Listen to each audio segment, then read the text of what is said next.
Umbria Sport Magazine. Umbria Sport Magazine.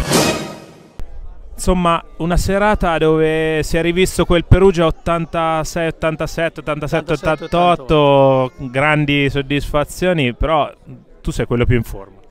Ma diciamo che io mi sono sempre tenuto in allenamento, ancora mi diverto a giocare nella Wisp, io e Graziano 20, e si vede, voglio dire, quando alla fine la gente è allenata, però devo dire che anche di Livio, Valentini, Benedetti, bene, anche Perugini, devo dire, quando sono entrati hanno fatto la loro parte. Diciamo che siamo una squadra che comunque si è tenuta bene. Sono passati 28 anni da allora, ma oggi veramente per me è stata una gioia incredibile rivederli tutti quanti. Siamo qui per ricordare Andrea Pazzagli, siamo qui per l'associazione Avanti Tutta, due motivazioni importanti. No? Due motivazioni importanti, complimenti a Marco Gori che ha organizzato l'evento.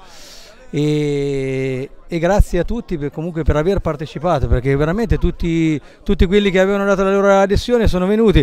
L'unico Giovanni che purtroppo è stato trattenuto a Parigi, doveva firmare dei contratti e non è potuto essere dei nostri, però se no oggi eravamo veramente tutti, quindi un grazie a tutti i partecipanti e un grazie anche al pubblico che è venuto numeroso qui a Ellera. Il prossimo anno cercheremo di riorganizzarlo ancora, magari in un'altra location. Noi speriamo tanto che sia lo stadio Renato Curi, il tempio del Perugia Calcio, come è giusto che sia, comunque ricordare giocatori che hanno dato tutto per quella maglia. Magari festeggiando qualcosa di importante del Perugia. Esatto, magari festeggiando chissà la Serie A.